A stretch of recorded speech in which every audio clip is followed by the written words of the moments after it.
अब हम देखते हैं ट्रांजिशन मेटल एल्काइन कॉम्प्लेक्स। अभी हमने एल्कीन कॉम्प्लेक्स पढ़ा था। अगर जब हम एल्कीन कॉम्प्लेक्स को समझेंगे तभी हमको एल्काइन कॉम्प्लेक्स समझ में आएगा। ठीक है, तो जो ये एल्काइन कॉम्प्लेक्स होते हैं वो C R triple bond C R होते हैं। ठीक है, आर मतलब एल्किल समूह होता है, हम यहाँ पास कोई समूह भी ले सकते हैं। इसमें pi and pi star molecular orbital पाए जाते हैं। ठीक है ना, जो ये एल्कीन कॉम्प्लेक्स होते हैं ये C R triple bond C R होते हैं। इसमें pi and pi star complex orbital molecular orbital पाए जाते हैं। ये एक दूसरे के म्यूचुअली परपेंडिकुलर होते हैं। ठीक है ना, अभी हमने एल्कीन का देखा है, एल्काइन का देख रहे हैं, तो हमको एल्काइन तभी समझ में आएगा जब हम एल्कीन का देखेंगे। तो परपेंडिकुलर में क्या होते हैं, म्यूचुअली परपेंडिकुलर होते हैं। इसकी स्टडी काफ़ी कॉम्प्लिकेटेड होती है क्योंकि इसमें बॉन्डिंग होने के ज़्यादा चांस होते हैं। ठीक है, इसकी स्टडी करने के लिए तो थोड़ा सा कॉम्प्लिकेटेड रहती है क्योंकि इसमें बॉन्डिंग ज़्यादा होते हैं, इसमें बॉन्डिंग चांस ज़्यादा होते हैं। जैसे यहाँ पर मेटल 2 इलेक्ट्रॉन डोनर और 4 इलेक्ट्रॉन डोनर लिगेंड की तरह हो सकता है। ठीक है, इसीलिए ये कठिन होता है क्योंकि इसमें बॉन्डिंग 2 इलेक्ट्रॉन डोनर और 4 इलेक्ट्रॉन डोनर लिगेंड की तरह हो सकता है। और ये ब्रिज एल्काइन की तरह भी हो सकता है। ठीक है, इसमें 2 इलेक्ट्रॉन डोनर होते हैं और 4 इलेक्ट्रॉन डोनर होते हैं और ये ब्रिज एल्काइन की तरह भी हो सकता है। यही रीज़न है कि इसकी स्टडी काफ़ी कॉम्प्लिकेटेड हो रही है। ठीक है, जो ये एल्काइन कॉम्प्लेक्स है ये C R triple bond C R होते हैं। ये pi and pi star molecular orbital में पाए जाते हैं। ये एक दूसरे के म्यूचुअली परपेंडिकुलर होते हैं। इसकी स्टडी करना काफ़ी कॉम्प्लिकेटेड होता है क्योंकि इसमें पाई 2 इलेक्ट्रॉन और 4 इलेक्ट्रॉन और ब्रिज एल्काइन की तरह भी हो सकते हैं। यही रीज़न है कि इसकी स्टडी करना थोड़ा सा कॉम्प्लिकेट होता है। ठीक है, अब हम थोड़ा सा प्रिपरेशन देख लेते हैं। इसमें जब हम एक मॉलिक्यूल लेते हैं और एल्काइन के साथ रिप्लेस कराते हैं, ठीक है, जब एक मॉलिक्यूल लेते हैं और एल्काइन के साथ रिप्लेस कराते हैं तो हमें 2 इलेक्ट्रॉन डोनर लिगेंड प्राप्त होता है। ठीक है, ट्रांजिशन मेटल कॉम्प्लेक्स में। अब हम देखते हैं कि जब हम इसमें एक मॉलिक्यूल लेते हैं, मॉलिक्यूल ले लिया ना अपन, एमओ मॉलिक्यूल हो गया और ये कोबाल्ट 6, ठीक है ना, plus C R triple bond C क्या है, एल्कीन हो गया। अब हम इसे अल्ट्रा वायलेट रेज की लाइट में क्या करते हैं, रिएक्शन कराते हैं, तो हमें क्या होता है, ये एक निकल आएगा, क्या बाहर निकल आएगा, एक मॉलिक्यूल बोले ना बाहर निकल आएगा। तो ये देखो ये सी अपना बाहर निकला, यहाँ पास CO6 था तो CO5 आ गया।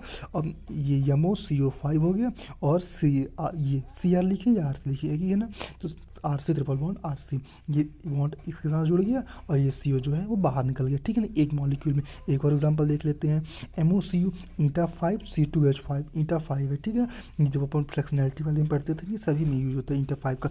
ये 2 हम, अब ये RC triple bond RC CR है।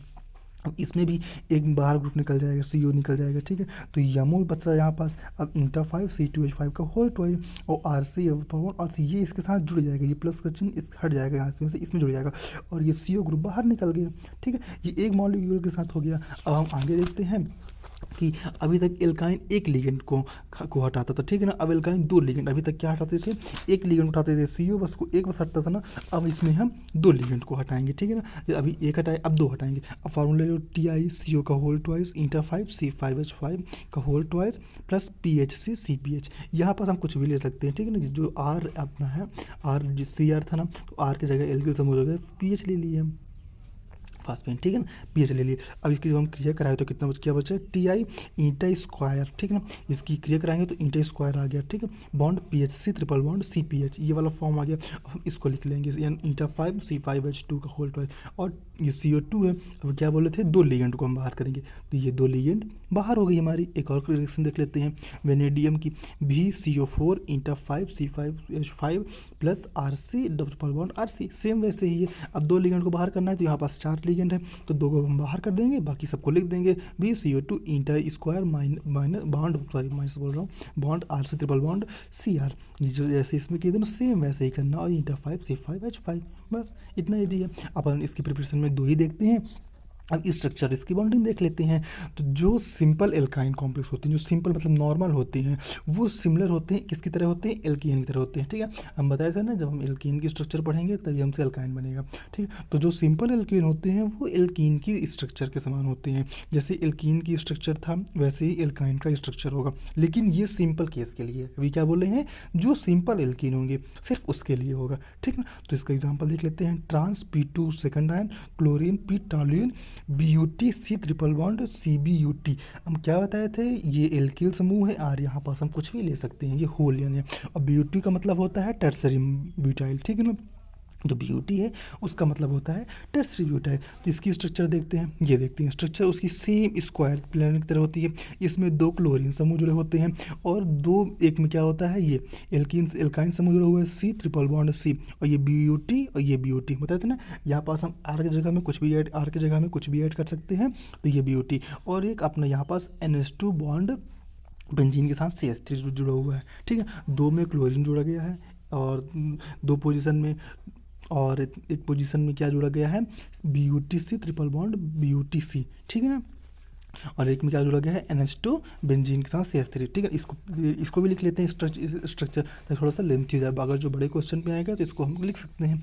इसमें सेंटर में PT2 आयन होते हैं, इसमें कॉर्नर में 2 क्लोरीन होते हैं, और थर्ड कॉर्नर में NH2 बॉन्ड बेंजीन CH3 जुड़ा होता है, और फोर्थ कॉर्नर में एल्काइन। यहाँ पास एल्काइन, तो ये BU लिख देते हैं, BUTC BUT ऐड है ना, तो इसको लिख दे जुड़ा होता है, ठीक है।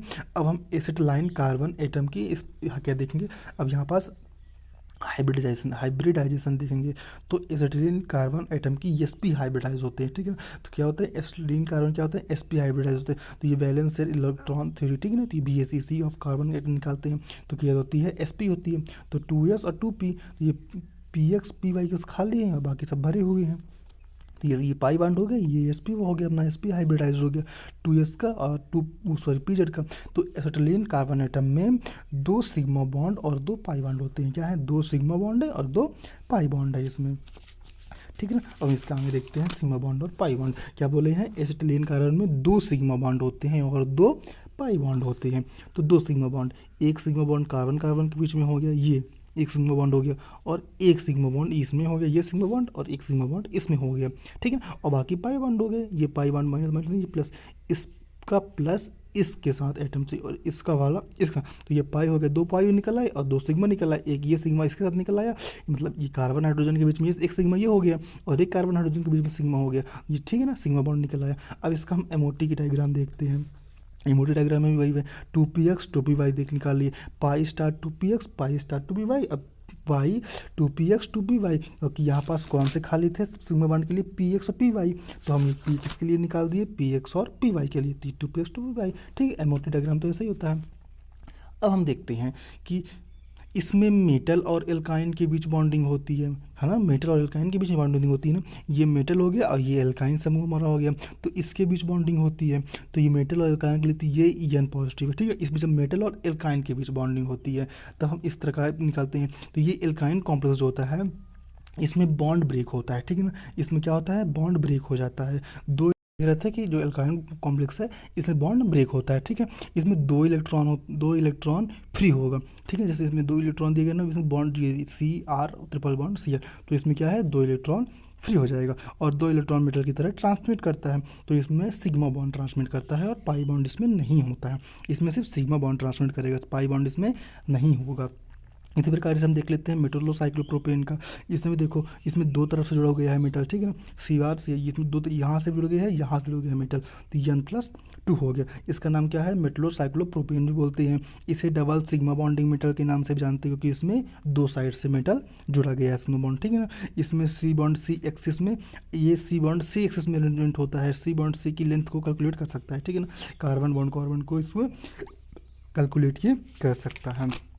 अब देखिए, जैसे ये देखते हैं, ये अभी क्या बोले थे अपन हम यहाँ पास, कि इसमें मेटल क्या होता है, सिग्मा बॉन्ड को रिलीज ट्रांसमिट होता है ना, यहाँ पास पढ़ते ना, एक सिग्मा, इसमें बॉन्ड ब्रेक होगा तो 2 इलेक्ट्रॉन फ्री होंगे जो एल्काइन है, और 2 इलेक्ट्रॉन मेटल की तरह ट्रांसमिट होंगे। इसमें 2 इलेक्ट्रॉन क्या होंगे, पहले फ्री होंगे और 2 इलेक्ट्रॉन मेटल की तरह ट्रांसमिट होंगे। इसमें सिर्फ सिग्मा बॉन्ड ट्रांसमिट होता है, पाई बॉन्ड इसमें नहीं होता है इसमें, ठीक है।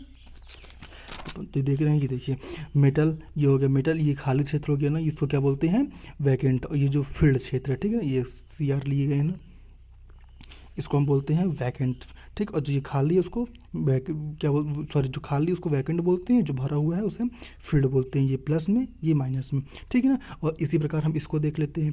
अब ये हो गया फील्ड वैकेंट क्षेत्र, मतलब ये खाली क्षेत्र, और ये हो गया फील्ड क्षेत्र। ये कहा है, ये मेटल की तरफ एल्काइन सिग्मा बॉन्ड जाते हैं, और इसमें मेटल एल्काइन से पाई बॉन्ड जाते हैं, क्योंकि इसमें पाई बॉन्ड होते नहीं है और इसमें पाई बॉन्ड होते हैं। ये C बॉन्ड C एक्सिस के होते हैं, ठीक है ना। अब इसकी हम प्रॉपर्टीज़ देख लेते हैं।